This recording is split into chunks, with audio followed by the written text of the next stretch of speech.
بسم الله الرحمن الرحيم. وتحية والإكرام على نبينا وشفيع ذنوبنا وطبيب قلوبنا مولانا ومولى الثقلين جد الحسن والحسين أبي القاسم محمد صلى الله عليه وآله الطيبين الطاهرين المعصومين المنتجبين المنتحبين المظلومين الذين أذهب الله عنكم الرجس أهل البيت ويطهركم تطهيرا.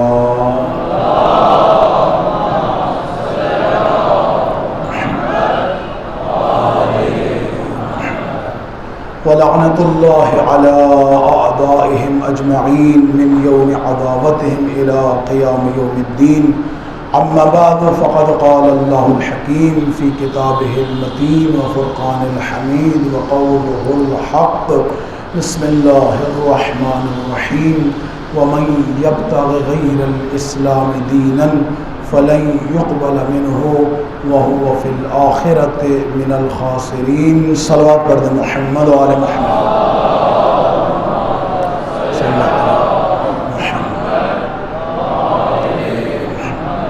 آغاز سخن اس دعا کے ساتھ کہ خداوند عالم ہم سب کے لمحات کو عبادت شمار فرمائیں، اس عبادت کو اپنے قرب کا ذریعہ قرار دیں اور زبان پر اسے الفاظ لانے کی توفیق عطا فرمائے، اس میں خداوند عالم کی رضا اور خوشنودی ولی دوران امام زمان علیہ السلام کی تائید شامل ہو۔ ان دعاؤں کی قبولیت کے لیے خوبصورت ترین صلوات پڑھ دیں۔ صلی علی محمد عزاداران سید الشہداء علیہ السلام، آج 14 اگست ہے، مملکت خداداد پاکستان کا یوم آزادی کا دن ہے۔ اس ملک کے باسیوں کا اس ملک کے ساتھ یوم تجدید عہد وفا کا دن ہے۔ آج پوری پاکستانی قوم بلا تفریق رنگ و نسل، بلا تفریق مذہب و ملت آج اس ملک کے اندر جشن آزادی منا رہی ہے۔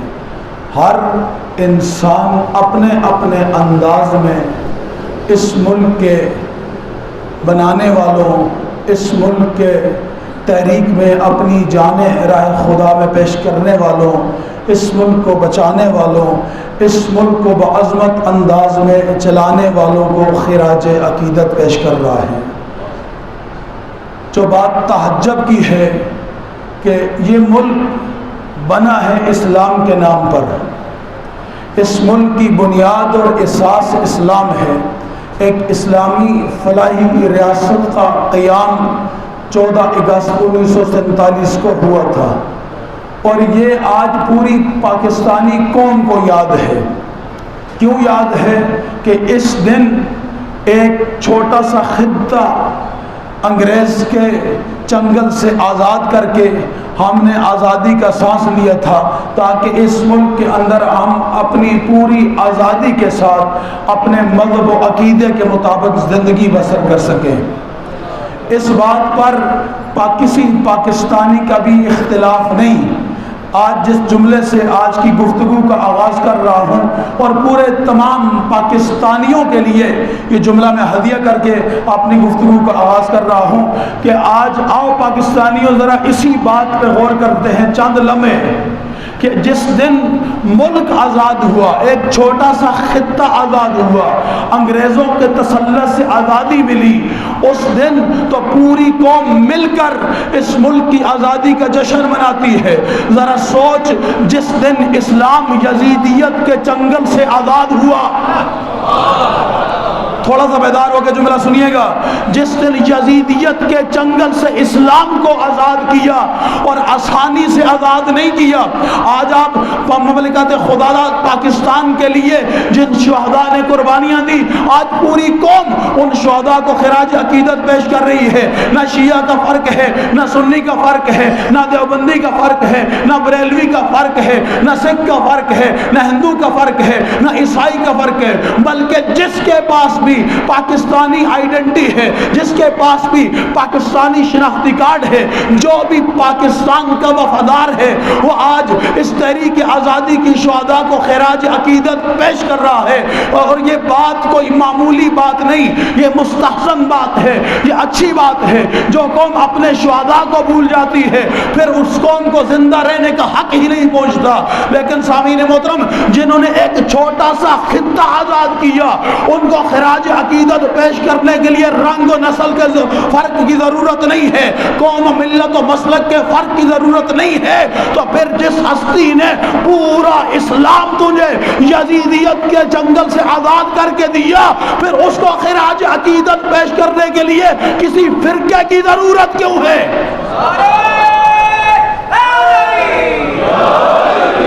پھر اس ہستی کو خراج عقیدت پیش کرنے کے لیے پھر کسی فرقے اور قوم کی ضرورت کیوں ہے؟ پھر ہم نے کیوں حسین ابن علی کو فرقوں میں بانٹا ہے، جبکہ امام حسین فرقوں کی میراث نہیں، اسلام کی میراث ہے۔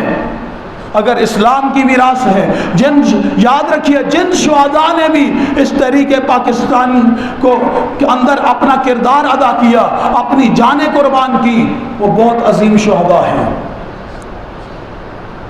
ان کی عظمت میں کوئی کمی نہیں ہے، لیکن وہ کربلا والوں جیسے نہیں، وہ کربلا کے راہی ہیں۔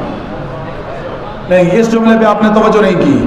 وہ کربلا میں شہید ہونے والوں جیسے نہیں، بلکہ اسی کربلا کی راہ پر چلنے والے شہداء ہیں۔ انہوں نے یہ درس حریت حسین ابن علی سے سیکھا تھا۔ سامعین محترم، انہوں نے یہ اپنے ملک کے لیے، اسلام کی آزادی کے لیے، مسلمانوں کی ایسی ریاست کے لیے جس میں مسلمان اپنی زندگی، اپنے مذہب، اپنے اصولوں کے مطابق زندگی بسر کر سکیں، یہ درس حقیقت میں انہوں نے کربلا ہی سے تو لیا تھا۔ جنہوں نے کربلا سے درس لیا، ان کو خراج عقیدت پیش کرنے کے لیے اگر فرقوں کی ضرورت نہیں ہے، تو اس کربلا والوں کو خراج عقیدت پیش کرنے کے لیے پھر فرقوں کی کیوں ضرورت پڑتی ہے؟ لیکن ایک جملہ یہیں پر اپنا درد بھی بیان کرتا ہوں۔ اسی مملکت خداداد پاکستان کے اندر آج 14 اگست ہے، لوگ جشن آزادی منا رہے ہیں، اور اسی سلطنت پاکستان کے اندر، اسی مملکت عزیز پاکستان کے اندر کچھ ایسے بھی باوفا بیٹے ہیں اس سرزمین کے، جو آج عزاداری حسین کرنے کے جرم میں پابند سلاسل ہیں۔ مولا حسین کا ذکر کرنے کی وجہ سے پابند سلاسل ہیں۔ کیوں؟ کیا اس ملک کے لیے ہماری قربانیاں کسی سے کم ہیں؟ جن کو آج خوش کرنے کے لیے ہمارے حکمران اس عزاداری سیر شہداء اور مکتب اہل بیت علیہ السلام کو محدود کرنے کی کوشش کرتے ہیں، وہ ان کے آباء و اجداد کل بھی نظریہ پاکستان کے مخالف تھے اور آج بھی ہیں، جبکہ ہم وہ ملت ہیں کہ جن کے آباء و اجداد نے اپنا سب کچھ لٹا کر کل بھی یہ ملک بنایا تھا، اور آج بھی اپنا سب کچھ لٹا کر یہ ملک بچا رہے ہیں۔ اور میں اس کی دلیل رکھتا ہوں، آج کے دن میں اس کی دلیل رکھتا ہوں۔ ہم نے پچھلے 30 سالوں کے اندر 25,000 لاشیں اٹھائے، جس میں اس ملک کے وفادار بیٹے ڈاکٹر بھی تھے، انجینئر بھی تھے، وکیل بھی تھے، انٹلیکچوئل بھی تھے، علماء بھی تھے، زعماء بھی تھے، دانشور بھی تھے، ماتمی بھی تھے، عزادار بھی تھے، فوجی بھی تھے، پولیس والے بھی تھے۔ غرض ہر پاکستان کے محکمے سے ایسے باغیرت و باشعور جوان تھے جنہوں نے اس ملک کو بچانے کے لیے، اس ملک کے اندر تکفیریت کے جن کو کنٹرول کرنے کے لیے اپنی جانیں قربان کی۔ لیکن اتنی جانیں قربان کرنے کے باوجود بھی ہم اس ملت نے کبھی پاکستان کے احساس اداروں پہ حملہ نہیں کیا۔ میں جو دلیل دے رہا ہوں، ہمیں شناختی کارڈ دیکھ کر بسوں سے اتار کے مارا گیا، ہم نے مملکت عزیز پاکستان کے خلاف ایک لفظ بھی نہیں کہا، ہمیں مساجد میں حالت نماز میں گولیوں سے چھلنی کر دیا گیا، ہم نے کبھی جیل کے اوپر حملہ نہیں کیا، ہمیں جلوسوں میں ہمارے بچوں کے لاشوں کے چتھڑے اڑا دیے گئے، ہم نے میران بیس پہ حملہ نہیں کیا۔ جاگ رہے میرے ساتھ ہے، میں کوئی جملہ کہنا چاہ رہا ہوں، ہم نے میران بیس پہ حملہ نہیں کیا، ہم نے ISI کی بسز پہ حملہ نہیں کیا، ہم نے پرامن اپنے 100 لاشیں رکھ کر احتجاج کیا، لیکن پاکستان کی سرزمین پر ایک لائٹ بھی نہیں توڑی، درخت کا ایک پتا بھی نہیں توڑا، اس لیے کہ ہم جانتے تھے اگر ہم ایک لائٹ توڑیں گے تو یہ بھی پاکستان کا نقصان ہے، ہم اگر کسی ایک پتے کو بھی توڑیں گے یہ ہمارے ملک کے عزیز پاکستان کا نقصان ہے۔ ہم پاکستان کے اتنے باوفا بیٹے، ہم پاکستان کے اتنے باہمت و غیور بیٹے، کیا ہمیں کسی وفا کی سزا دی جا رہی ہے اس ملک کے اندر؟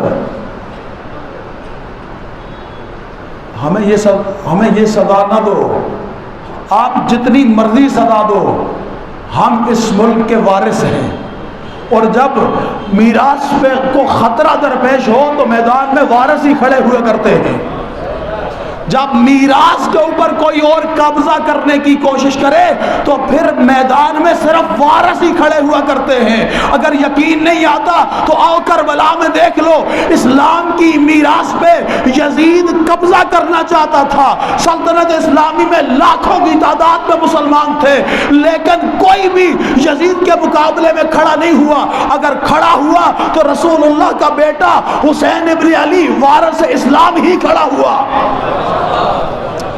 اور یہ ہمیں کربلا نے ہی سکھایا ہے کہ جب بھی ارث پہ خطرہ ہو تو وارث کو میدان میں کھڑا ہونا چاہیے، اور ہم وہ پاکستان کے باوفا بیٹے ہیں کہ جب بھی پاکستان کو خطرہ ہوا ہے ہم ہی باوفا، اس ملک کے وفا کرنے والے ہم ہی اس خطروں کا سامنا کرتے رہے ہیں۔ ہم نے اپنے بزرگ دیے، جوان دیے، ڈاکٹر دیے، انٹلیکچوئل دیے، عزادار ہم نے اس ملک کی عزت و ناموس کے لیے دیے، لیکن ہم نے اس ملک کے خلاف آج تک نہ اس ملک کے آئین کے خلاف نہ اس ملک کے کسی ادارے کے خلاف ایک لفظ کہا۔ لیکن تعجب ہے مجھے ان لوگوں پر جو ہماری اسی وفاداری کی ہمیں سزا دیتے ہیں، اور مجھے ان لوگوں پر بھی تعجب ہے جو اپنی آنکھوں سے اپنی میراث لٹتے ہوئے تماشائی بنے ہوئے ہیں، اپنی آنکھوں سے اپنی میراث کو لٹتا دیکھ رہے ہیں لیکن تماشائی ہیں۔ کربلا تماشائیوں کی جگہ نہیں ہے، کربلا وفاداروں کا میدان ہے، کربلا باکرداروں کا میدان ہے۔ کربلا جب یزیدیت اپنے پھنگ پھیلا کر اسلام کے اوپر مسلط ہو جائے اس وقت یزیدیت کے پروں کے کاٹنے والوں کا نام ہے۔ عزیزان، موضوع گفتگو ہمارا کربلائی اسلام اور آبائی اسلام، یہ جو میں نے بیان کیا یہ ہمارا درد ہے، خدا کر یہ درد ان کانوں تک پہنچے جو اس درد کا مداوع کر سکتے ہیں، اور مزید ہمارا اس ملک کے اندر امتحان نہ لیا جائے۔ عزیزان، موضوع گفتگو ہے کربلائی اسلام اور آبائی اسلام، جس کے لیے سرنامہ کلام میں سورہ مبارکہ آل عمران کی آیت کا نمبر 85 تلاوت کیا۔ خداوند عالم نے ارشاد فرمایا، بسم اللہ الرحمن الرحیم، وَمَن يَبْتَغِ غَيْرَ الْإِسْلَامِ دِينًا فَلَن يُقْبَلَ مِنْهُ، جو بھی اللہ کے دین کے علاوہ کسی اور دین کی کوشش کرے گا، کوئی اور دین لے کر آئے گا، فَلَن يُقْبَلَ مِنْهُ، اللہ اس سے کبھی بھی وہ دین قبول نہیں کرے گا، وَهُوَ فِي الْآخِرَةِ مِنَ الْخَاسِرِينَ، اور یہ دنیا اس کی شاید بہت اچھی گزرے لیکن آخرت میں یہ شخص خسارہ اٹھانے والوں میں سے ہوگا۔ اور اسی کے ساتھ ہر روز میں امام حسین علیہ السلام کا ایک کلام آپ کے سامنے، ایک جملہ اس کلام نورانی کا تلاوت کرتا آیا ہوں کہ لوگ دنیا کے بندے ہیں، دین ان کی زبانوں کا ذائقہ ہے، جب تک ان کی معیشت دین کے ساتھ جڑی رہتی ہے یہ سارے دیندار رہتے ہیں، جب ان کو امتحان اور بلا و مصیبت میں ڈالا جاتا ہے پھر دینداروں کی تعداد بہت کم رہ جاتی ہے۔ سامعین محترم، خداوند عالم کا یہ فرمانا کہ فَلَن يُقْبَلَ مِنْهُ وَمَن يَبْتَغِ غَيْرَ الْإِسْلَامِ دِينًا، تم اللہ کے دین کے علاوہ کوئی اور دین لے کر آؤ گے۔ یہ جملہ بتا رہا ہے کہ دین بہت سارے ہیں، لیکن ان بہت سارے دینوں میں جب تغا تلاش کرنا، جب تغا کا جو لفظ ہے وہ کیا ہے؟ تلاش اور کوشش۔ علماء نے لکھا ہے کہ اس سے اچھی تلاش اور کوشش بھی مراد ہے اور بری تلاش اور کوشش بھی مراد ہے۔ اب تمہاری مرضی ہے، تم اللہ کا پسندیدہ دین تلاش کرو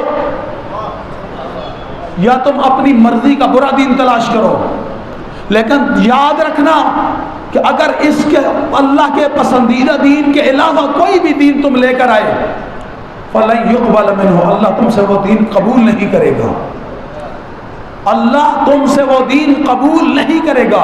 اول الدین معرفہ کی بنیاد پر جب ہم آتے ہیں کہ دین میں سب سے پہلی چیز معرفت ہے۔ اگر آپ تو دربار توحید میں آئیں تو توحید کی معرفت، دربار رسالت میں آئیں تو دربار رسالت کی معرفت۔ جنہوں نے اس راستے کو طے کیا ہے، یقین مانے سب سے پہلے انہوں نے معرفت حاصل کی ہے۔ رسول خدا لشکر ترتیب دے رہے جنگ تبوک کے لیے، جملے سماعت فرمائیے گا، رسول اللہ لشکر ترتیب دے رہے ہیں جنگ تبوک کے لیے۔ اسی دوران ایک یہودی آ کر بیٹھ گیا۔ رسول خدا صلی اللہ علیہ وآلہ وسلم نے ارشاد فرمایا، اس جنگ کا علمدار میرا چچا زاد بھائی حضرت جعفر تیار ہوں گے، اگر یہ شہید ہو جائیں تو ان کے بعد یہ علمدار ہوگا، اگر وہ شہید ہو جائیں تو ان کے بعد فلاں شخص علمدار ہوگا، اگر تیسرا بھی شہید ہو جائے تو اس کے بعد لشکر کو اختیار ہے کہ وہ اپنی مرضی کا امیر بنا لے۔ ذرا جملے کو سمجھیے گا، یہودی ہے، آیا ہے بارگاہ رسالت میں معرفت رسالت کے لیے۔ جب آیا، آگے منظر کیا ہے؟ رسول خدا جنگ تبوک کے لیے لشکر ترتیب دے رہے ہیں۔ کہا یہ جائے گا، یہ جائے گا، یہ تین علمدار میری طرف سے ہیں، اگر یہ تینوں شہید ہو جائیں تو اس کے بعد چوتھے کے لیے اختیار ہے کہ لشکر اپنی مرضی سے چوتھا امیر بنا لے۔ اس نے دل میں سوچا کہ اگر یہ واقعاً اللہ کے نبی ہیں تو پھر مجھے جنگ کے نتیجے کا انتظار کرنا چاہیے۔ کیوں؟ اس لیے کہ تین علمدار منتخب کیے، چوتھا نہیں کیا، اور چوتھے کا لشکر کو اختیار دیا۔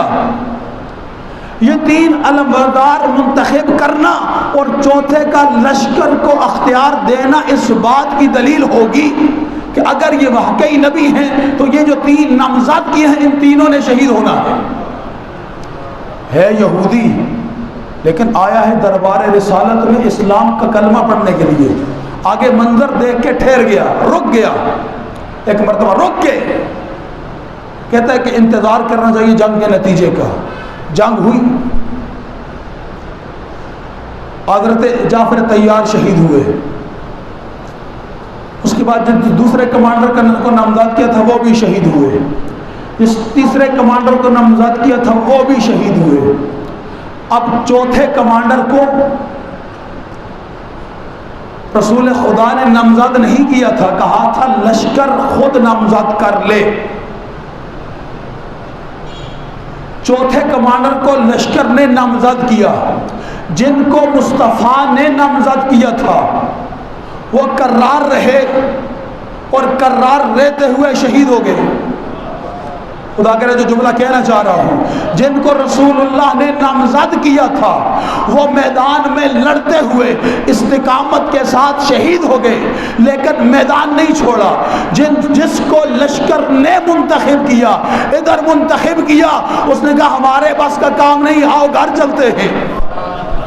میں کوئی جملہ کہنا چاہ رہا ہوں، اگر آپ میرے ساتھ متوجہ ہیں، میں اگلا جملہ اگر یہ توجہ کے ساتھ جملہ سنیں گے تو مجھے پڑھنے میں لطف آئے گا، آپ کو سننے میں لطف آئے گا، اور یہیں سے گفتگو آگے بڑھ جائے گی۔ سامعین محترم، جب تینوں کمانڈر شہید ہو گئے، چوتھا لشکر کو لے کے میدان سے فرار کر گیا، تو اسی وقت اس یہودی نے کہا واقعاً یہ اللہ کا نبی ہے۔ دربار رسالت میں آ کر رسول اللہ کے قدموں پہ ہاتھ رکھ کے اس نے کلمہ رسالت کا پڑھ لیا، لیکن قیامت تک ہم سب کے لیے اس واقعے کو نقل کر کے ایک جو ہے معیار بنا دیا دیکھو اپنی مرضی سے رہنما نہ بنانا. جملہ میں نے کہہ دیا جو کہنا چاہ رہا تھا. دیکھو اپنی مرضی سے رہنما نہ بنانا. اگر رسول بنائیں گے تو کرار رہے گا, تم بناؤ گے تو فرار ہو جائے گا.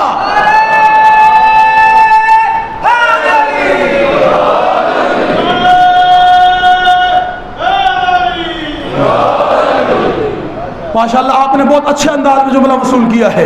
میرا مقصد قطعاً یہ نہیں ہے کہ آپ نعرہ لگائیں, یہ آپ کے نعرہ لگانا حوصلہ افزائی ہے مجھ جیسے طالب علم کی. سامعین محترم, بس جو جملہ کہنا چاہ رہا ہوں, یہ یہودی کیوں کچھ دیر ٹھہرا تھا؟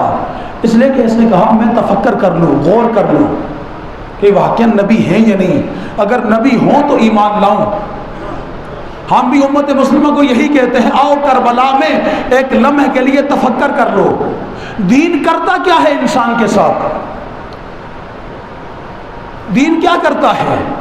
دین انسان کے ساتھ سب سے پہلا عمل جو کرتا ہے وہ انسان کو ہمت عطا کرتا ہے. اگر کوئی انسان دیندار کہلائے اور اس کے اندر ہمت نہ ہو تو سمجھ لینا یہ حقیقی دیندار نہیں. یہ حقیقی دیندار نہیں ہے. دین کا جو حقیقی دیندار ہوگا وہ کبھی بھی بے ہمت نہیں ہوگا. وہ جب بھی میدان میں آئے گا با ہمت نظر آئے گا آپ کو. یہ ہمت اور جرت و وسعت نظری اتنی خوبصورت خصلت ہے دین اسلام کی کہ اگر انسان کامل دیندار بن جائے تو دین اس کے اندر پہلا کام یہ کرتا ہے کہ اس انسان کے اندر ہمت پیدا کرتا ہے. عبادت کا دل نہیں کر رہا, تھکا ہوا ہے, لیکن دین اسے ہمت دلاتا ہے نہیں, مالک کے سامنے جھکنا ضرور ہے. ہمت نہیں, بظاہر تھکاوٹ بہت زیادہ ہے, لیکن کون سی چیز ہے جو اس کو اٹھا کر اس گرم بستر سے سخت سردی کی رات میں اٹھا کر مصلی پہ کھڑا کرتی ہے؟ یہ دین کی عطا کردہ وہی ہمت ہے. کون سی چیز ہے جو اس کو جو ہے پھولوں کے بستر سے اٹھا کر یزیدیت کے سامنے کانٹوں پہ کھڑا کر دیتی ہے؟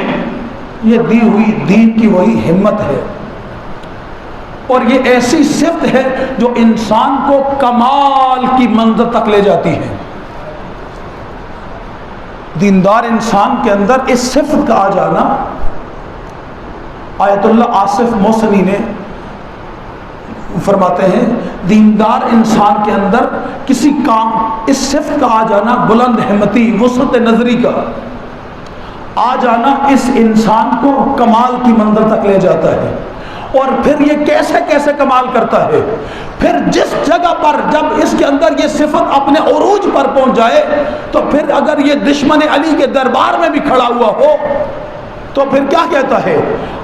روایت میں ہے کہ عدی بن حاتم ایک مرتبہ امیر شام کے دربار میں کھڑے تھے. اس نے طنز کیا کہ تمہارے طراف کہاں گئے؟ اس کے 3 بیٹے تھے, طرفہ, طریفہ اور طراف, 3 بیٹے تھے. تینوں جنگ صفین میں امیر المومنین پہ اپنی جان نچھاور کر چکے تھے. تینوں اپنے مولا پہ اپنی جان قربان کر چکے تھے. یہ بوڑھا باپ زندہ تھا. مولا کی شہادت کے بعد ایک دن امیر شام کے ساتھ آمنا سامنا ہوا. جب آمنا سامنا ہوا اس نے طنز کیا کہ تمہارے طراف کہاں ہیں؟ اس نے کہا اپنے مولا پہ قربان ہو گئے, اپنے مولا پہ قربان ہو گئے. پلٹ کر اس نے کہا تیرے ساتھ علی نے انصاف نہیں کیا. اس نے کہا کیسے؟ کہا کہ تیرے بیٹوں کو تو قربان کر دیا لیکن اپنے بیٹوں کو بچا لیا.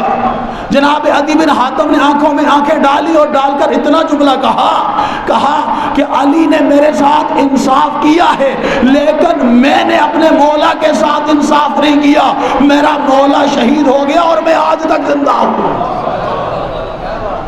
میرا مولا شہید ہو گئے اور میں آج تک زندہ ہوں. جبکہ جس طرح میرے بیٹے اپنے مولا پہ نشاور ہوئے تھے اسی طرح حق تو میرا بھی یہی تھا کہ میں بھی اپنے مولا پہ نشاور ہو جاتا. یہ بات دشمن کے دربار میں کھڑے ہو کر ہر بندے کے بس میں نہیں ہے کہ کہہ سکے. یہ اسی کو خدا یہ صلاحیت عطا کرتا ہے جو جس نے دین علی کے در سے لیا ہو.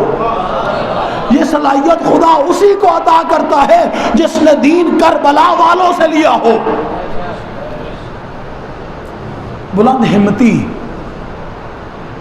یہ دین کی پہلی سیڑھی ہے۔ انسان قدم قدم پہ ڈگمگا جاتا ہے، لیکن قدم قدم پہ ڈگمگاتے انسان کو جو چیز منزل تک پہنچاتی ہے وہ اس کی ہمت ہے۔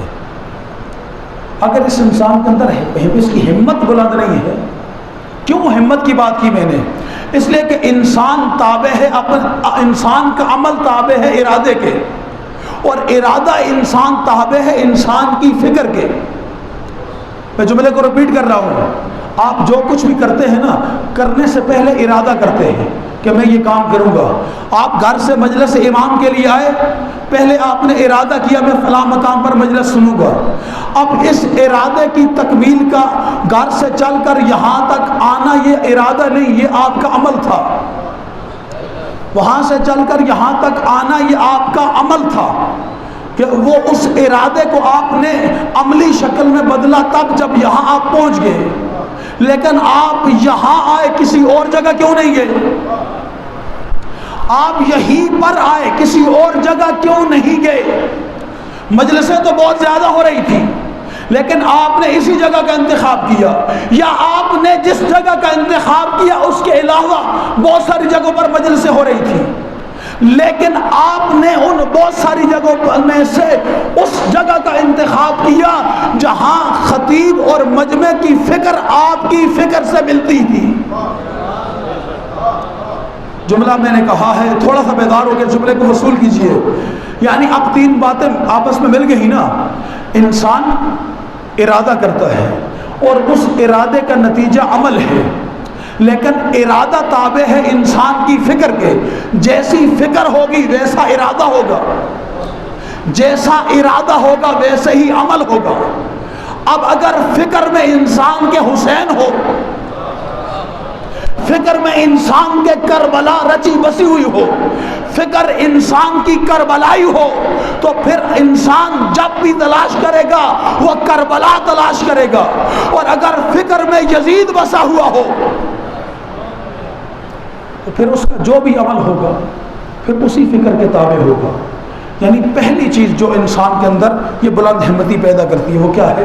اس کی فکر کو درست کرتی ہے۔ اب جب فکر اس کی درست ہو گئی تو فکر اس کے ارادے پر حاوی ہے۔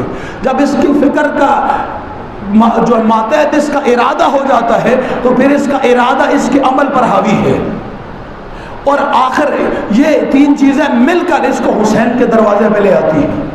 یہ تین چیزیں مل کر اس کو کربلا کے دروازے پہ لے آتی ہیں۔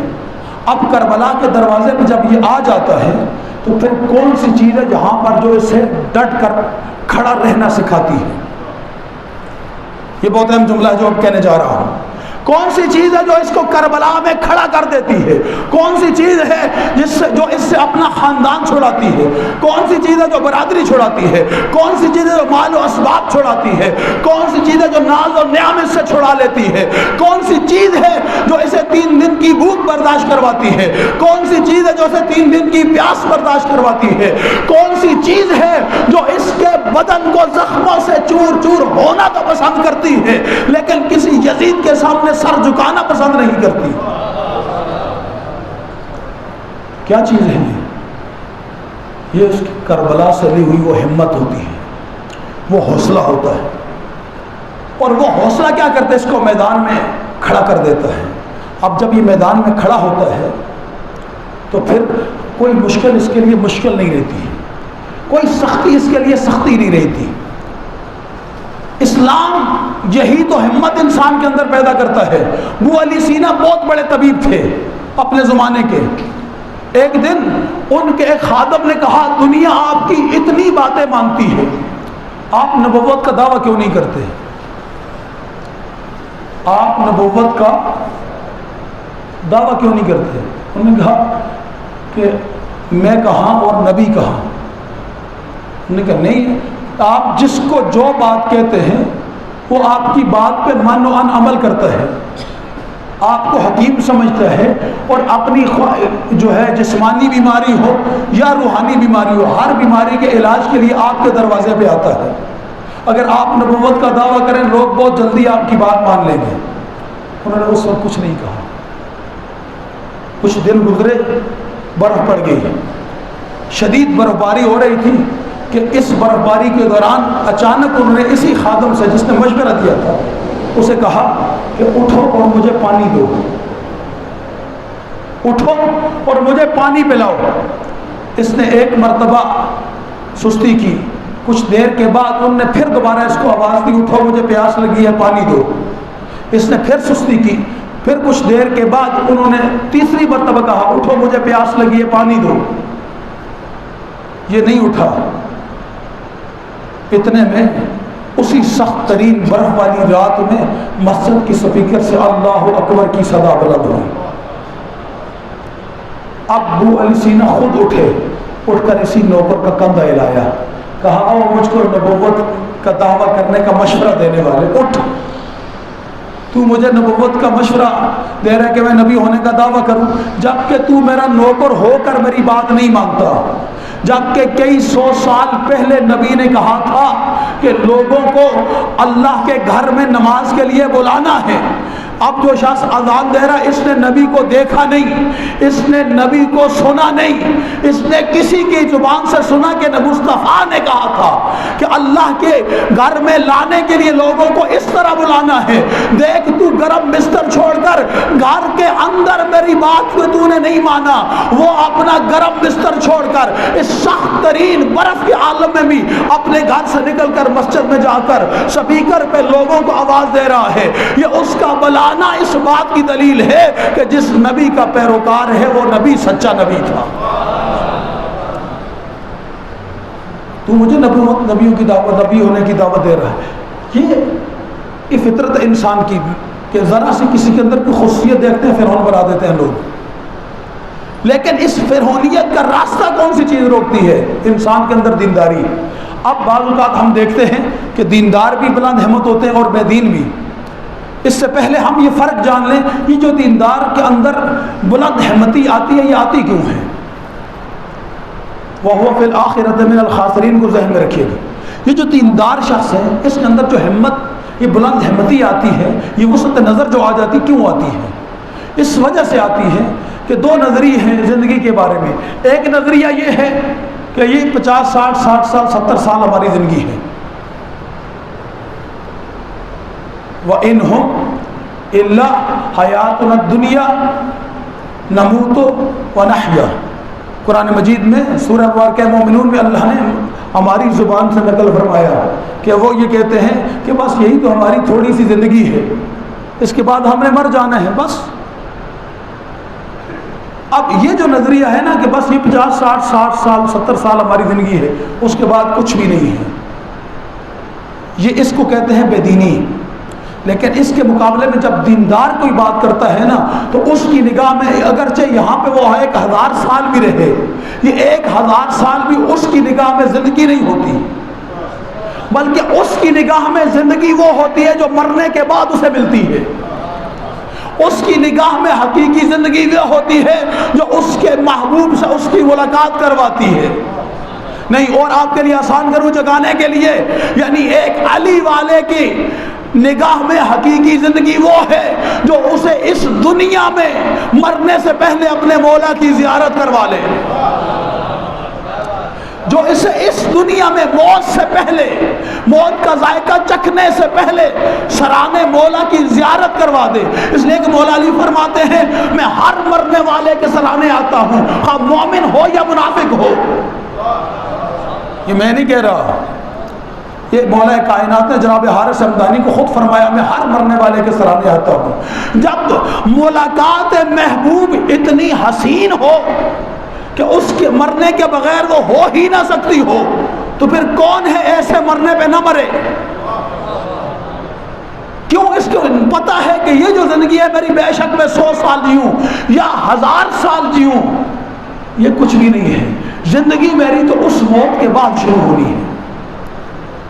یہ جو جس کی نگاہ میں موت کے بعد زندگی شروع ہونی ہے، اس کے اندر دین کے یہ جو موت کے بعد والی زندگی پر ایمان ہوتا ہے، یہ ایمان انسان کے اندر بلند ہمتی پیدا کرتا ہے۔ کیوں؟ اب اس کو پتہ ہے کہ میں یہاں مسافر ہوں، یہاں رہنے کے لیے نہیں آیا۔ اب جب اس کو یقین ہو جاتا ہے کہ میں مسافر ہوں تو پھر یہ کرتا کیا ہے؟ جب دو مسافر کسی ایک شہر کی طرف سفر کریں، ایک نے 1 دن رہنا ہو یا 2 دن، اور ایک نے اس شہر میں 1 سال رہنا ہو، کیا دونوں کی تیاری یکساں ہوگی؟ آپ سے سوال ہے، یہاں سے 2 مسافر ایک ہی دن کراچی کے لیے روانہ ہو رہے ہیں، مثال دے رہا ہوں، ایک نے کراچی میں 2 دن گزارنے ہیں، ایک نے 1 سال گزارنا ہے۔ یہ دونوں جب جائیں گے تو یہ ذات راہ ایک جیسا لے کر جائیں گے۔ کیوں ایک جیسا لے کر نہیں جائیں گے؟ اس لیے کہ ایک کو پتہ ہے میرے دن ہی 2 ہیں، وہ جتنی بھی تیاری کرے گا وہ 2 دنوں کو مد نظر رکھتے ہوئے کرے گا، اور ایک کو پتہ ہے میں نے 1 سال رہنا ہے، جس کو پتہ ہے میں نے 1 سال رہنا ہے وہ جو تیاری کرے گا وہ اپنی 1 سال کے حساب سے تیاری کرے گا۔ اسی مثال کو اگر الفاظ بدل کر اس طرح کہہ دوں کہ ایک شخص کسی شہر میں 2 شخص داخل ہوئے، ایک گیا اس نے 1 مہینے کے لیے مکان کرائے پہ لینا ہے، دوسرا گیا اس نے اسی شہر میں مکان خریدنا ہے، کیا دونوں کو ایک جیسے پیسوں کی ضرورت ہے؟ نہیں، جس نے کرائے پہ لینا اسے 1 مہینے کا کرائے کی ضرورت ہے، اور جس نے مکان خریدنا ہے اسے مکان کی قیمت کی ضرورت ہے۔ یہ دونوں میں فرق کیوں ہے؟ اس لیے کہ دونوں کی منزل الگ الگ ہے، دونوں کی منزل کا نتیجہ الگ الگ ہے۔ جس نے 1 سال کراچی میں رہنا ہے وہ 1 سال کی تیاری کرتا ہے، جس نے مکان خریدنا ہے وہ مکان کی قیمت اکٹھی کرتا ہے، جس نے کرائے پہ لینا ہے اسے فقط کرائے کی ضرورت ہوتی ہے۔ سامعین محترم، بس جس کی نگاہ میں یہی زندگی ہے 4 دن کی، وہ جو کچھ بھی کرتا ہے اس کی فکر اور سوچ محدود ہوتی ہے اسی 4 دن کی زندگی کے اندر۔ لیکن علی والے وہ قوم ہیں کہ جن کی زندگی محدود نہیں ہوتی، ان کو پتہ ہے یہ 4 دن جو ہے یہ قید خانے میں ہے، زندگی تو اس قید خانے سے آزادی کا نام ہے۔ یہ جو ہمارا وجود ہے یہ ہماری روح کا قید خانہ ہے، جب تک روح اس وجود کے اندر رہے گی قید خانے میں رہے گی، لیکن جب اس وجود سے باہر نکلے گی تو پھر یہ آزاد ہو جائے گی، آگے ایک وسیع کائنات میں داخل ہو جائے گی۔ اب پتہ چلا کہ یہ جو وسعت نظری ہے نا انسان کی، یہ سب سے کیوں پیدا ہوتی ہے؟ اس لیے کہ ہدف بہت وسیع ہوتا ہے، چھوٹا ہدف نہیں ہوتا، اس زندگی کو زندگی نہیں سمجھتا۔ اس لیے شہداء کیا کرتے ہیں؟ شہداء آپ اور میں بھی مرتے ہیں، لیکن شہداء بھی مرتے ہیں۔ آپ کے اور میرے مرنے کو اللہ نے یہ نہیں کہا کہ ان کو مردہ نہ کہنا، لیکن شہید کے متعلق اللہ نے کہا خبردار، مردہ کہنا بھی نہیں، مردہ سوچنا بھی نہیں۔ جملے پہ توجہ کیجیے گا، دو آیتوں میں الگ الگ تکلم خدا کا الگ الگ انداز ہے۔ وَلَا تَقُولُوا لِمَنْ يُقْتَلُ، خبردار ان کو نہ کہنا جو اللہ کی راہ میں قتل گئے۔ لیکن دوسرے مقام پر فرمایا وَلَا تَحْسَبَنَّ الَّذِينَ قُتِلُوا، خبردار اللہ کی راہ میں قتل ہونے والوں کے متعلق سوچنا بھی نہیں، یعنی سوچنا بھی نہیں، زبان سے کہنا بھی نہیں۔ کیوں؟ اس لیے کہ شہید نے اس زندگی کو، اس 4 روزہ زندگی کو ترجیح نہیں دی، بلکہ اس زندگی پر اس حقیقی زندگی کو ترجیح دی ہے۔ اس کو اس حقیقی زندگی کی طرف کس چیز نے رہنمائی کی؟ یہ جو رہنما تھا اس کا وہ اسلام تھا۔ وہ کون سا اسلام تھا؟ وہ کربلا والا اسلام تھا۔ یعنی ایک کربلائی انسان کو یہ پتہ چل گیا کہ اگر ہم نے اس عارضی زندگی کو ابدی زندگی میں بدلنا ہے تو پھر ہم نے اپنی فکر کو وسعت بخشنی ہے، پھر اپنے اندر ہمت پیدا کرنی ہے، پھر اپنے اندر جرأت پیدا کرنی ہے۔ جب ہمت اور جرأت پیدا ہو جاتی ہے پھر ہوتا کیا ہے؟ اگر یہ ہمت اور جرأت علمی میدان میں پیدا ہو جائے تو آپ کے مکتب کے ایک بہت بڑے عالم ہیں، ان کا نام ہے سراج الدین سکاکی۔ نام کیا ہے؟ سراج الدین سکاکی۔ سکاک کہتے ہیں لوہار کو عربی میں۔ یہ لوہار کا کام کرتے تھے۔ 40 سال کی عمر میں ایک دن انہوں نے ایک منفرد قسم کا تالا ایجاد کیا۔ ان کو پتہ چلا ہمارا جو اس وقت کا بادشاہ ہے جو بھی منفرد ایجاد کرتا ہے اس کو سامنے جب لے کر جاتے بادشاہ اسے انعام دیتا ہے. یہ منفرد اپنا بنایا ہوا تالا لے کر بادشاہ کے دربار میں پہنچے. جب یہ دربار میں پہنچے بادشاہ نے ان کے استقبال کے لیے تیاری کرنا شروع کی کہ ایک منفرد ایجاد کرنے والا شخص میرے دربار میں آیا ہے, میں اٹھ کے کھڑا ہو کر اس کا استقبال کروں گا, اس کو انعام و اکرام دوں گا. یہ جا کر پہنچے, بادشاہ نے ان کے استقبال کیا, ان کو اپنے تخت پہ اپنے ساتھ بٹھایا. ابھی بٹھایا ہی تھا کہ نوکر نے آ کر کہا فلاں عالم آپ کو ملنے کے لیے آئے ہیں, فلاں عالم آپ کو ملنے کے لیے آئے ہیں. اب بادشاہ رکا نہیں بلکہ باہر نکل گیا. اس نے کئی میل دور جا کر اس عالم کا استقبال کیا. جب استقبال کرنے کے بعد وہ لے کر آیا, آگے آگے عالم دین تھا, پیچھے پیچھے بادشاہ تھا. بادشاہ نے اپنے دربار میں لا کر ان کو اپنی مسند پہ بٹھایا, خود ان کے سامنے شاگردوں کی طرح بیٹھ گیا. اس سارے منظر کو سراج الدین سکاکی دیکھ رہے تھے. جب وہ چلا گیا اس کے بعد سراج الدین اٹھے, اپنا تالا اٹھایا اور اٹھا کر کہا جو شخص یہ ہے میں بھی وہ بنوں گا, جو یہ ہے میں بھی وہ بنوں گا. عمر ہے 40 سال. باہر جا کر دربان سے پوچھا یہ آنے والا شخص کون تھا جس کا بادشاہ نے اتنا عزت و اکرام کیا؟ کہا یہ عالم دین تھے, یہ عالم دین تھے. کہا اچھا, اس کا مطلب ہے ہمارا بادشاہ علم کی قدر کرتا ہے, اب میں عالم بنوں گا. چلے ایک مدرسے میں گئے, نے کہا آپ کی عمر زیادہ ہوگی آپ نہیں پڑھ سکتے. دوسرے مدرسے میں گئے, کہا آپ کی عمر زیادہ ہوگی آپ نہیں پڑھ سکتے. تیسرے مدرسے میں, کئی مدارس میں گئے, ہر ایک نے یہی کہا آپ کی عمر زیادہ ہو گئی ہے. آخر میں ایک مدرسے میں گئے اور انہوں نے کہا ٹھیک ہے ہم آپ کو قبول کر لیتے ہیں لیکن ہماری ایک شرط ہے, ہم آپ کا امتحان لیں گے. کہا کیا امتحان لیں گے؟ کہا ہم آپ کو کچھ آج سبق دیتے ہیں, کل اگر صحیح یاد کر کے آپ نے سنا دیا تو آپ کا داخلہ ہو جائے گا, اگر صحیح یاد کر کے نہ سنایا ہم آپ کو نکال دیں گے. یہ گئے, پوری رات اور دن اس عبارت کو یاد کرتے رہے. دوسرے دن واپس آئے سنانے کے لیے, تو جب شاگردوں کے سامنے انہوں نے سنانا شروع کیا تو جو کچھ یاد کیا تھا یا جو کچھ انہوں نے بتایا تھا بالکل اس کے الٹ سنایا. ان کا الٹ سنانے کی وجہ سے سارے طالب علم ہنسے ان کے اوپر. اب یہ سر جھکا کر مایوس ہو کر باہر نکلے, پریشان تھے. اب میرے اندر تو صلاحیت ہی نہیں رہی, میں کیسے علم حاصل کروں. چلتے چلتے ایک مکان کے پاس سے گزرے, کیا دیکھا پرنالہ لگا ہوا ہے مکان کے اوپر اور نیچے ایک پرنالے کے ایک سیاہ پتھر پڑا ہوا ہے. مکان سے اس پرنالے سے ایک ایک قطرہ پانی کا اس سیاہ پتھر پہ گرتا ہے. کب سے گرنے شروع ہوا یہ نہیں پتا, لیکن اس ایک ایک پانی کے قطرے کے گرنے کی وجہ سے اس سیاہ پتھر میں گڑھا بن گیا. یہ بڑی دیر تک وہاں پر کھڑے دیکھتے رہے اس منظر کو. آخر میں ایک جملہ کہا کیا میرا دل اس پتھر سے بھی زیادہ سخت ہے؟ میرا دل اس پتھر سے بھی زیادہ سخت ہے. بس یہ کہہ کر واپس پلٹے اور پھر اس وقت تک گھر نہیں گئے جب تک اپنے زمانے کے جید عالم نہیں بن گئے. یہ چیز کس چیز نے اس شخص کو اپنے زمانے کا جید عالم بنایا؟ اس نے اس پانی کے قطرے اور پتھر میں بڑے ہوئے گڑھے سے ہمت لی. اس ہمت نے اس کو عالم بنا دیا. اگر ہمت ہار جاتا کبھی یہ عالم نہیں بن سکتا تھا. اس ہمت نے اسے عالم بنا دیا. اور مکتب اہل بیت علیہ السلام کا ہونہار ترین ان کی کتابیں پڑھ کر آج مجتہدین بنتے ہیں. سراج الدین سکاکی یہ ایک پہلو ہے. اگر انسان جب مشکل میں ہوتا ہے نا, مشکل کے وقت بعض اوقات اسے کسی چیز کی بہت زیادہ طلب ہوتی ہے, لیکن اس کے سامنے اس جیسی ضرورت رکھنے والا کوئی اور ہوتا ہے. اب یہاں پر اس کا امتحان شروع ہو جاتا ہے. چیز سامنے آئی, اس کی بھی ضرورت ہے اور سامنے والے کی بھی ضرورت ہے.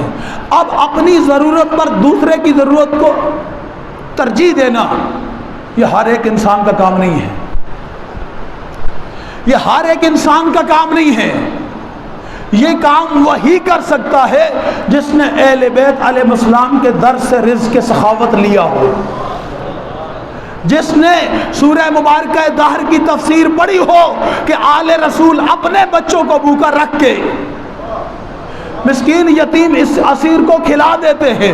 آل رسول اپنے بچوں کو بھوکا رکھ کے مسکین یتیم اسیر کو کھلا دیتے ہیں. یہ اور بات ہے کہ وہ مسکین کبھی ہوتا فرشتہ ہے لیکن مانگنے کے لیے آل محمد کے در پہ آ کر قیامت تک کے بے ضمیر انسانوں کو یہ پیغام دے رہا ہوتا ہے کہ ہم ملائکہ کا اگر ان کے بغیر گزارا نہیں تو تمہارا ان کے بغیر کیسے گزارا ہو سکتا. لیکن آتا کہاں پر ہے؟ اللہ صلی علی محمد آلہ. تھکے تو نہیں ہے نا سر؟ ایک اور خوبصورت صلوات پڑھتے سر.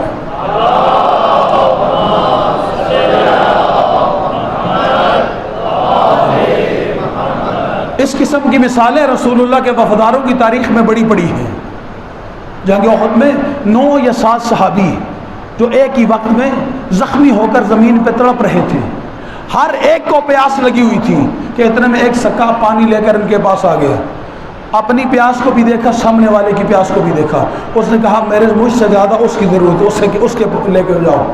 اس کے پاس پہنچے, اس نے کہا مجھ سے زیادہ اس کی ضرورت ہے. ان کے پاس پہنچے, انہوں نے کہا مجھ سے زیادہ اس کی ضرورت ہے. یہ جس کے پاس لے کر گیا اس نے کہا میری ضرورت کم ہے, دوسرے کی زیادہ ہے. میری ضرورت کم ہے, دوسرے کی زیادہ ہے. میری ضرورت کم ہے, دوسرے کی زیادہ ہے. یہ 9 کے پاس گیا. سب نے کہا دوسرے کو. اب جو واپس پلٹ کر پہلے کے پاس آیا تو وہ پیاسا دائی اجل کو لبیک کہہ چکا تھا. یعنی اپنی موت قبول کر لی لیکن دوسرے کی موت قبول نہیں ہے. دوسرے کی ضرورت کو اپنی ضرورت پر ترجیح دے رہا ہے. اسی طرح دوسرے کے پاس گیا, وہ بھی شہید ہو چکا تھا. 9 کے 9 شہید ہو گئے لیکن اپنی ضرورت پر دوسروں کی ضرورت کو ترجیح دے کر دنیا کو بتایا کہ زخمی حالت میں اگرچہ پیاس بہت لگتی ہے لیکن یہ اسلام کی دی ہوئی ہمت ہے, وہ جرت ہے. جو جرت کیا سکھاتی ہے مجھے, میں اپنی ضرورت پر دوسروں کی ضرورت کو ترجیح دے سکوں. عزیزان, یہی کربلا ہے. کربلا بھی انسان کو یہی سکھاتی ہے, اپنی ضرورت پر دوسروں کی ضرورت کو ترجیح دینا. یہ کہاں سے لیا؟ یہ کربلا والوں کے آباء و اجداد سے سبق لیا تھا انہوں نے. امام حسن مجتبیٰ علیہ السلام, ایک صلوات پڑھ دے امام کی ذات پہ.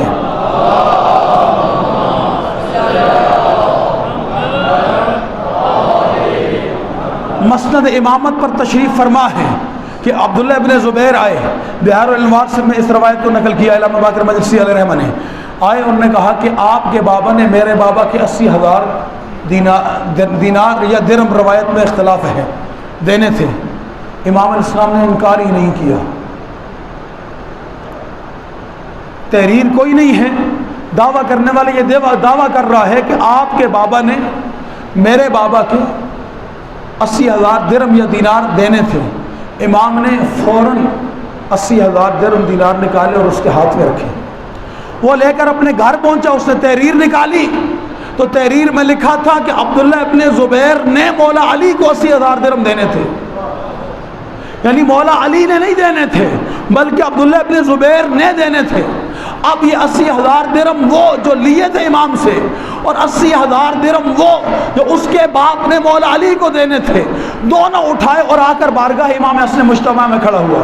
کہا مولا مجھے معاف کر دیجئے, مجھ سے غلطی ہو گئی.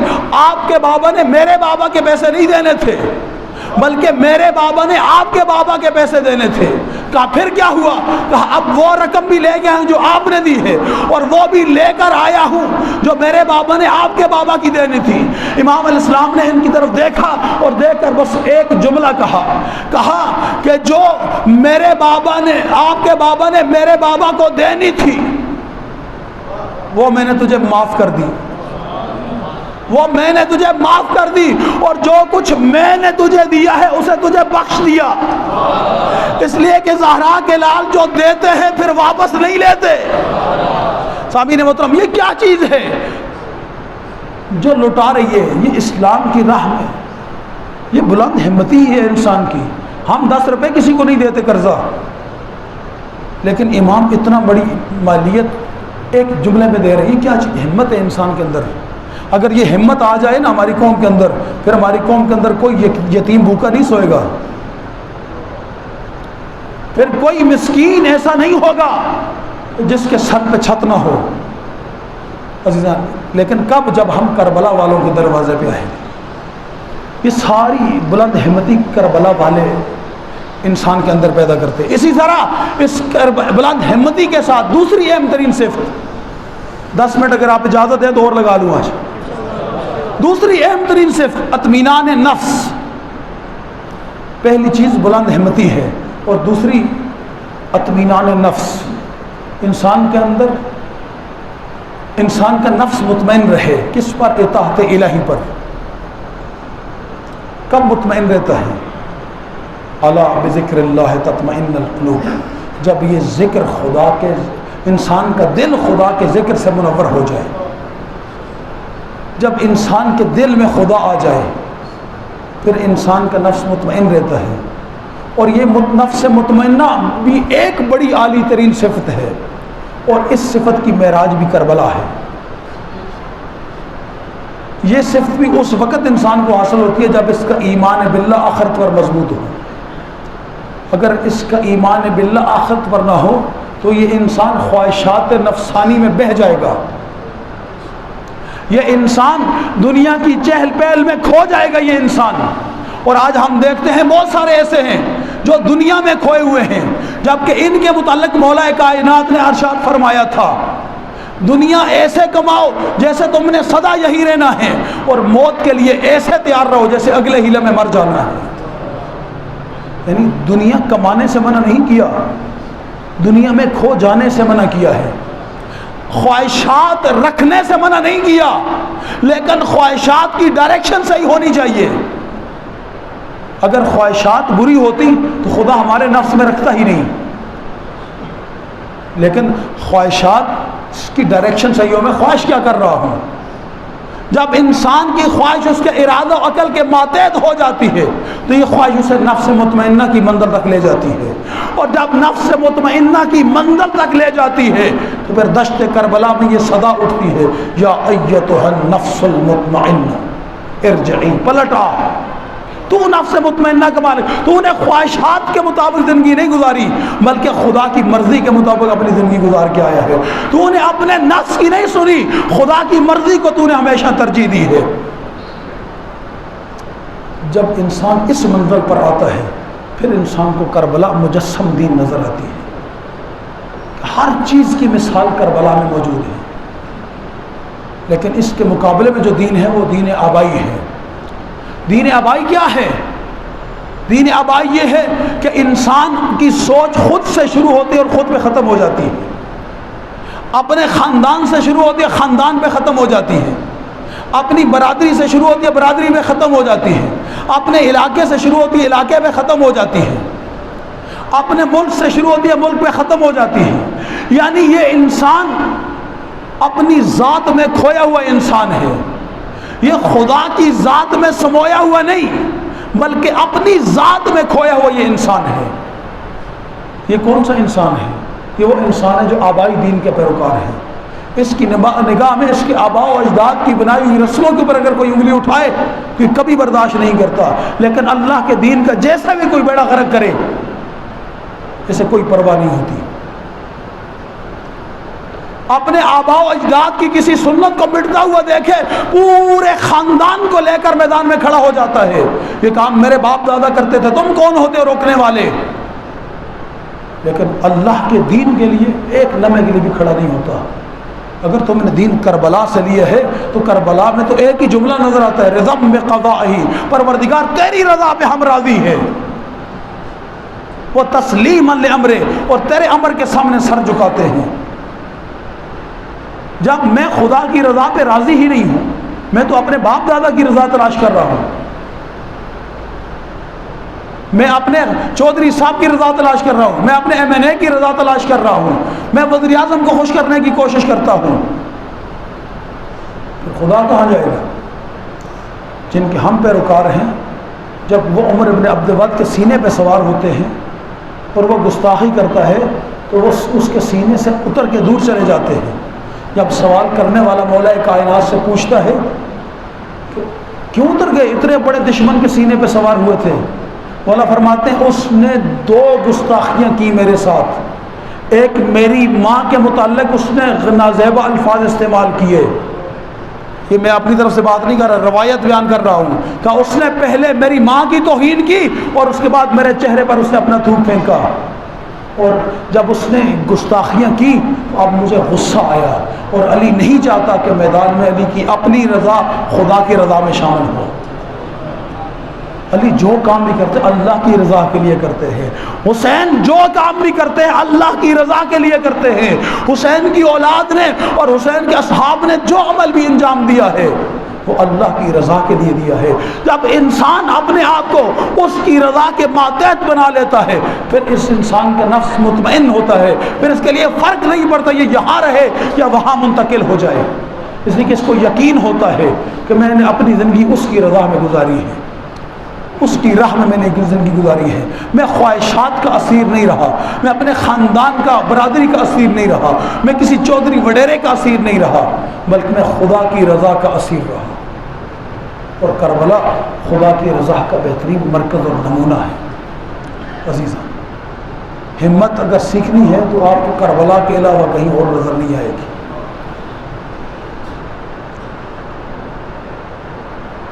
مولا کائنات نے جب عمر ابن عبد الود کو قتل کر دیا، تاریخ میں ہے عمر ابن عبد الود کی بہن اپنی بھائی کے لاشے پہ آئی. اس نے اپنے بھائی کے لاشے کو دیکھا اور دیکھ کر ایک عجیب جملہ کہا اے میرے بھائی، جب تیری قتل کی خبر سنی تھی تو گھر سے یہ ارادہ کر کے آئی تھی جب تک زندہ رہوں گی اس وقت تک تیرا ماتم کرتی رہوں گی، لیکن جب تیرے لاشے پہ آئی ہوں، تیرے قتل شدہ لاش کو دیکھا ہے تو یقین ہو گیا ہے تجھے قتل کرنے والا شریف تھا. جب تیرے لاشے پہ آئی ہوں، تیری لاش کو دیکھا ہے تو مجھے یقین ہو گیا جس نے تجھے قتل کیا ہے وہ کوئی بہت ہی شریف تھا، اور اس کی اس شرافت مجھے مجبور کرتی ہے میں تیرے لاشے پہ نہ روؤں. میں کہوں گا یا علی، آپ تو ایسے شریف تھے کہ آپ کی شرافت کے قصیدے آپ کے دشمنوں نے پڑھے. کاش آپ کی اولاد کے مقابلے میں آنے والے دشمن بھی ایسے ہوتے.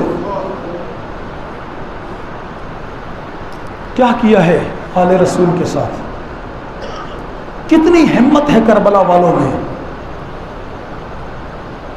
ایک 13 سال کا بچہ ہے، 3 دن کا بھوکا ہے، 3 دن کا پیاسا ہے، عاشور کی رات ہے.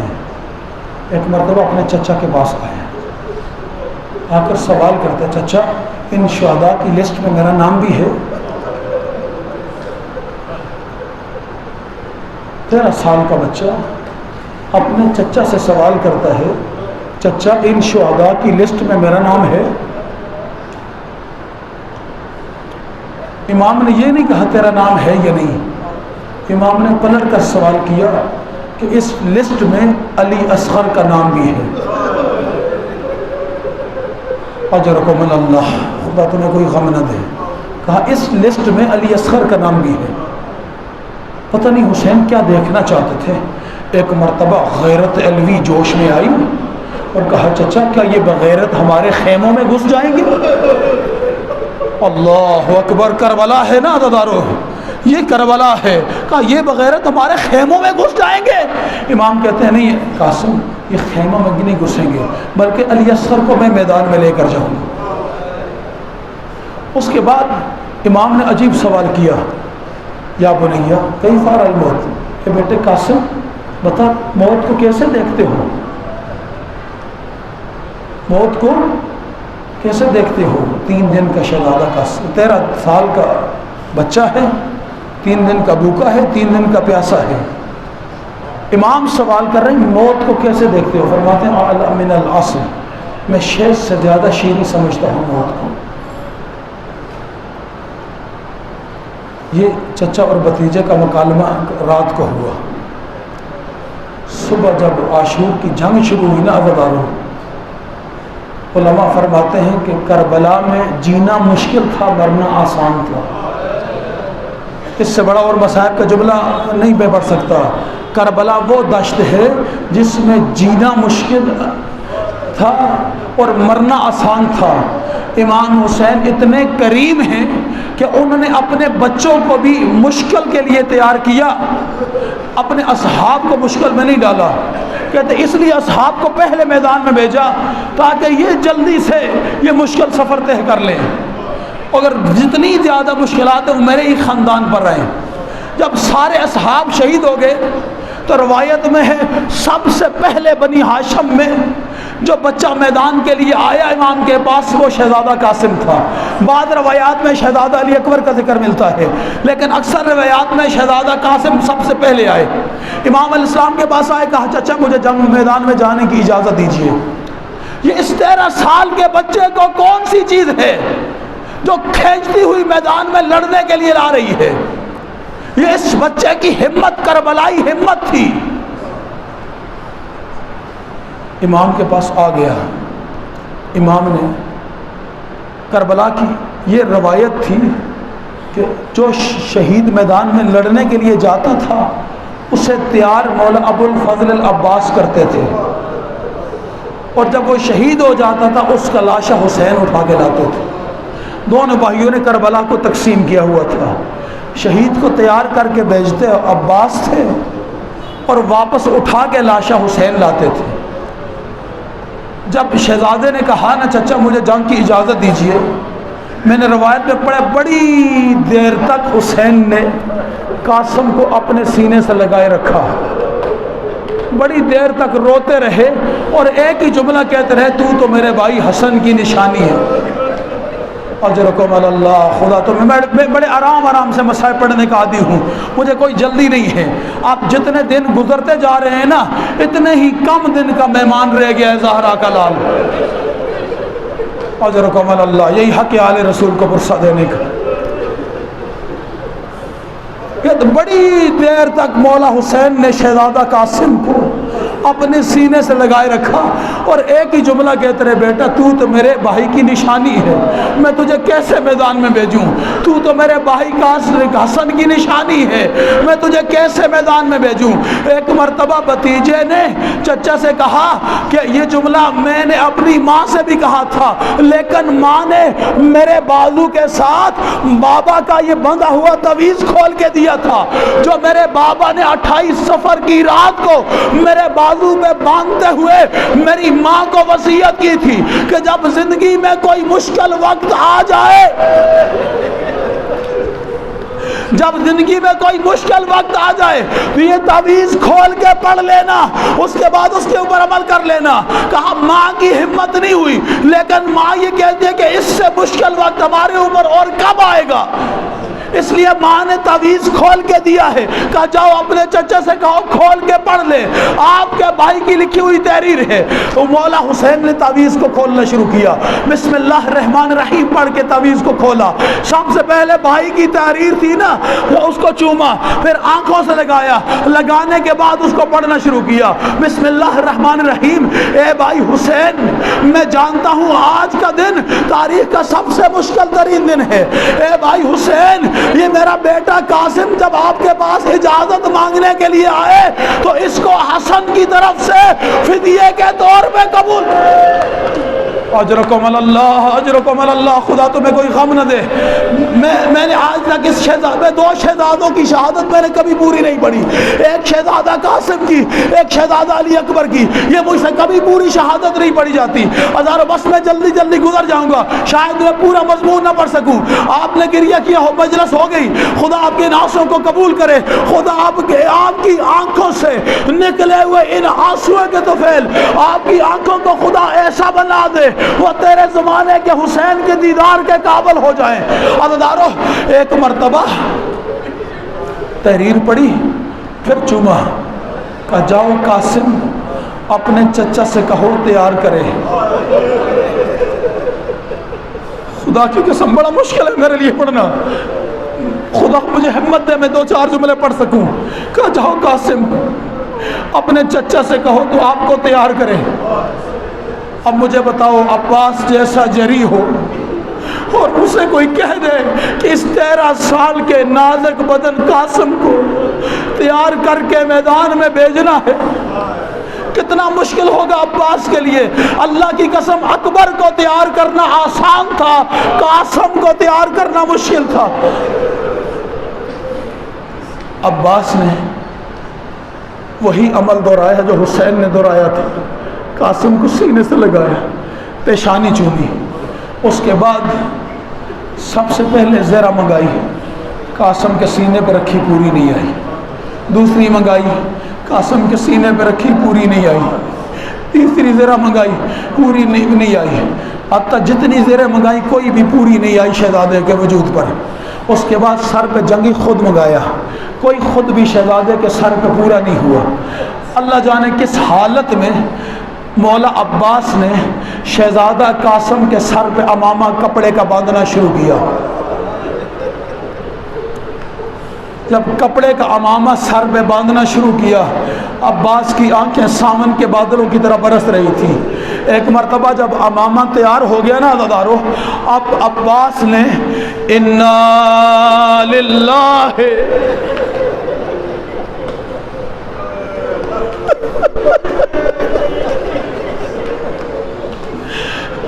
انا للہ پڑھ کے عباس نے تحت الحنک باندھا۔ جب تحت الحنک بن چکا نا عزادارو، اب بھائی کی نشانی بھائی کے سامنے تیار کھڑی ہے، بھائی کی نشانی بھائی کے سامنے تیار کھڑی ہے۔ اتنا چھوٹا بچہ ہے، مورخین لکھتے ہیں سر پہ خود نہیں ہے، جسم پہ زرہ نہیں ہے، ہاتھ میں تلوار اٹھائی ہوئی ہے، پاؤں گھوڑے کی رکاب تک نہیں پہنچ سکتے۔ حسین نے الوداع کہا جاؤ قاسم تجھے اللہ کے حوالے۔ قاسم میدان کی طرف چلے۔ ہمت کربلا والوں کی ہمت ذہن میں رہے عزادارو۔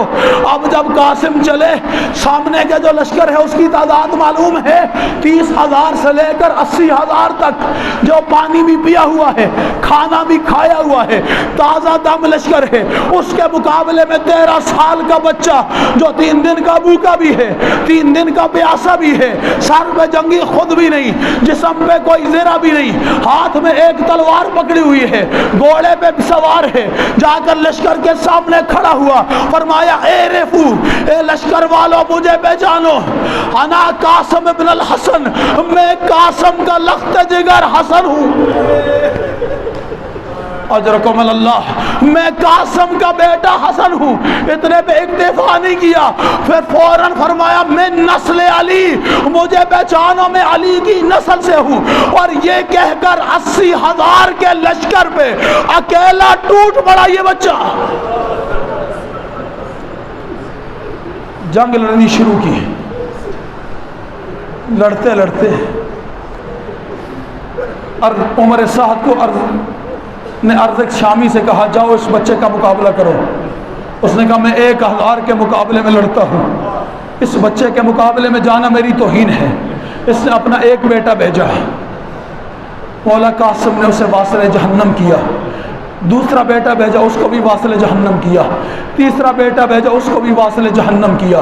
چوتھا بیٹا بھیجا، اس کو بھی واصل جہنم کیا۔ جب چاروں بیٹے واصل جہنم ہو گئے، اب ارزق شامی خود آگے بڑھا، اس نے آ کر اس شہزادے پہ حملہ کیا۔ اللہ جانے کتنی پھرتی کے ساتھ اس 3 دن کے بھوکے پیاسے بچے نے ارزق شامی پہ حملہ کیا۔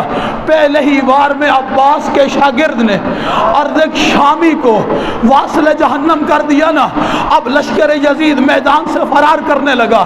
عمر سعد نے پلٹ کر لشکر سے کہا میں نے تمہیں کہا نہیں تھا یہ علی کی نسل سے ہے، اس کا اکیلے مقابلہ نہیں کر سکتے، ارے سب مل کے حملہ کرو۔ اب عزادارو انصاف سے مجھے بچانا، 3 دن کا بھوکا بھی ہے، 3 دن کا پیاسا بھی ہے، 80,000 کے لشکر نے مل کے اس بچے پہ حملہ کیا۔ روایت میں اتنا لکھا ہے، میں نہیں پڑھ سکتا، بس اتنا لکھا ہے جب تک زین پہ تھا قاسم تھا، جب زمین پہ آیا تقسیم۔ اجرکم اللہ، اجرکم اللہ۔ خدا تمہیں کوئی غم نہ دے سوائے غم اہل بیت کے۔ جب تک زین میں تھا قاسم تھا، جب زین سے زمین میں آیا اب قاسم نہیں رہا، تقسیم ہو گیا۔ عزدارو بس تقسیم ہوتے ہوتے ایک مرتبہ اپنے چچا کی طرف رخ کیا، کہا چچا قاسم کا آخری سلام۔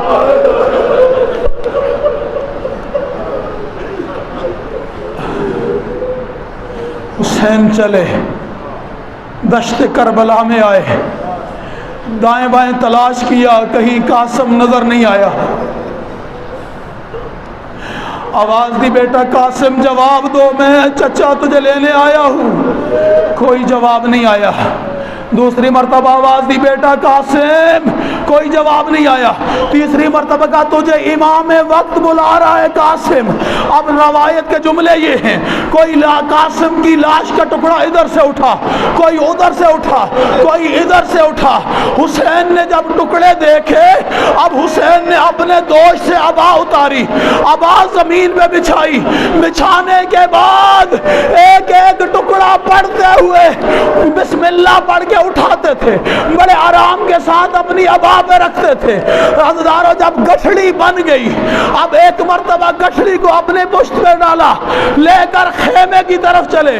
در خیمہ پہ ماں دیکھ رہی تھی، ماں کو جب بیٹے کی لاش نظر نہیں آئی ایک مرتبہ اپنا سر جھکا کر اتنا کہا فرزند رسول کیا میرے بیٹے نے وفا نہیں کی؟ کیسے پڑھوں اگلا جملہ؟ ہمت ہے آپ سننے کی؟ پڑھوں اگلا جملہ۔ کہا فرزند رسول میرے بیٹے نے وفا نہیں کی۔ ایک مرتبہ حسین نے گٹھڑی اتاری اور ماں کے سامنے رکھی، کہا یہ ہے تیرا قاسم۔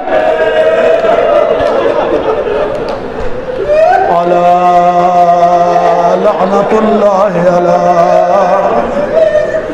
قوم الظالمین وَسَيَعْلَمُ الَّذِينَ ظَلَمُوا أَيَّ مُنْقَلَبٍ يَنْقَلِبُونَ۔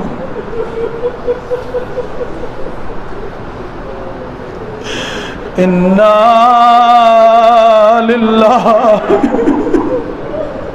وَإِنَّا إِلَيْهِ رَاجِعُونَ۔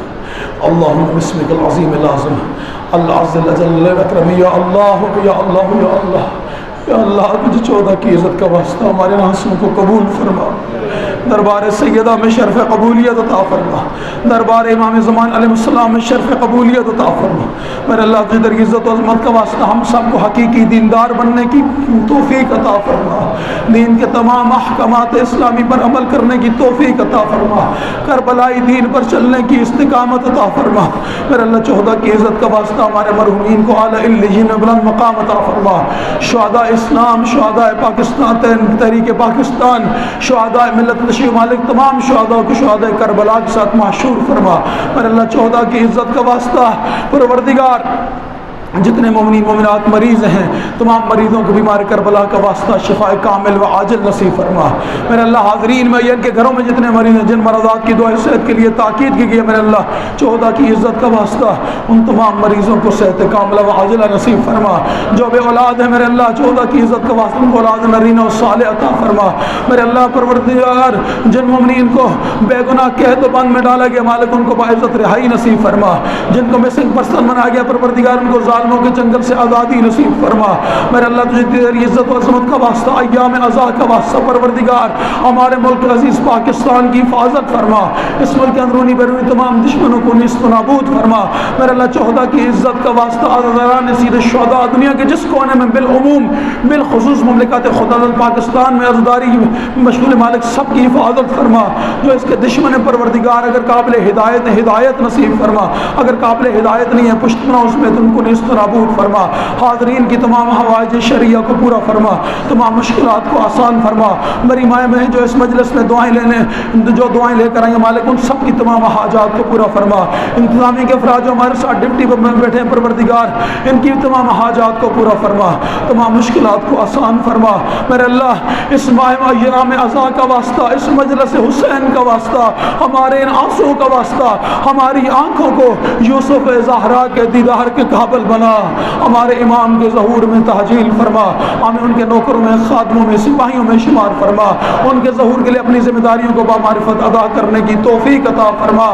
میرے اللہ شہداء کی عزت کا واسطہ اگر ہمارے وجود کے اندر ایسی گناہ، خطائیں، لغزشیں، کوتاہیاں جو ظہور یوسف زہرا میں رکاوٹ ہے، اپنے وجود سے ان کو دور کرنے کی توفیق عطا فرما۔ یا اللہ ہماری تمام دعائیں قبول بحق علی و بحق بطول۔ اللہم صلی علی محمد و علی محمد۔ اللهم صل